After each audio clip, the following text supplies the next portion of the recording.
Get this figure and more at Lunar Toy Store.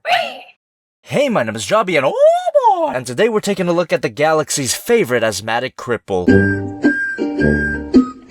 You know you're in for a treat when the box opens like this and you don't have to build it.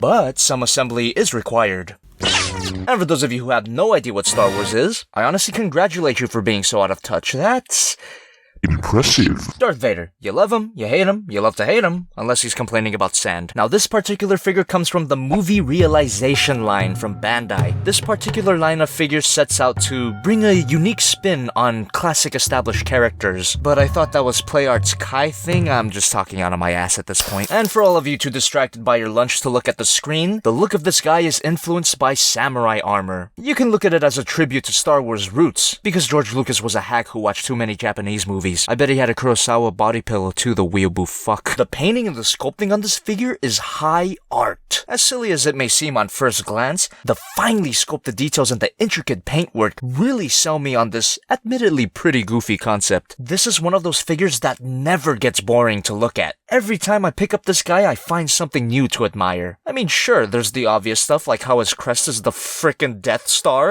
but then there's his ungloved hand, which is a beautiful tribute to how Anakin's hand appeared in the prequel trilogy. I don't think I've praised the paintwork enough. It's incredible. The dry brushing, the washes, the fine details makes me want to step up my painting game. Review is on the way, please hold. Now so far I've been blowing so much smoke up this figure's ass. Now it's time to rip this guy a new one. The majority of this figure is made out of soft, rubbery plastic. Now I understand why this was done. You don't want any of the finer details to snap off, but it makes handling the figure just a little bit annoying. And there's really not much going on in the back. Let's move on. Now a high-end collectible just wouldn't be complete without a few accessories. First off, you get a sword, and that just slides right into this left grabby hand. Switching out the hands is thankfully easy. Needless to say, it's beautiful. Now sure, this looks great, but it wouldn't be Darth Vader without a big, red dick joke. Now taking this off is just for effect, because you actually get two lightsabers. One of them just has a removable blade, then why is there two of them? Fuck it. And that goes into this beautiful grabby hand. And to give your pants a little force push, yes, he can dual wield. And also you get a pair of open hands and force choke hands. And now, what can arguably be called the main event.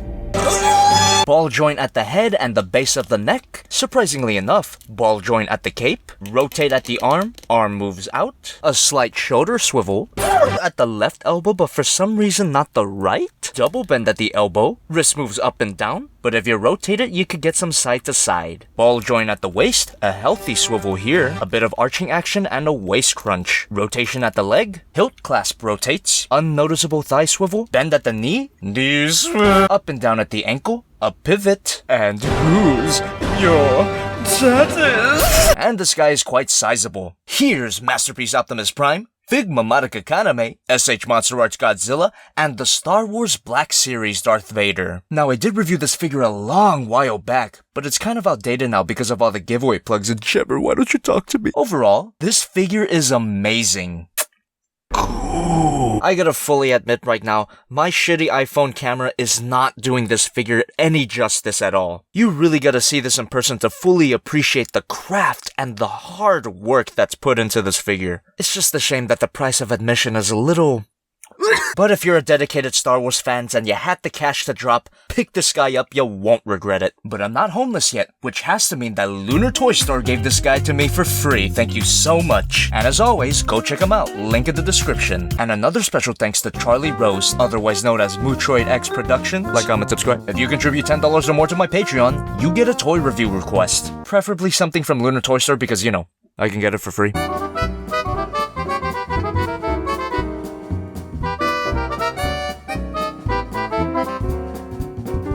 Once more the Sith will rule the galaxy. Have I ever told you the story of Darth Plagueis the Wise? Put it back.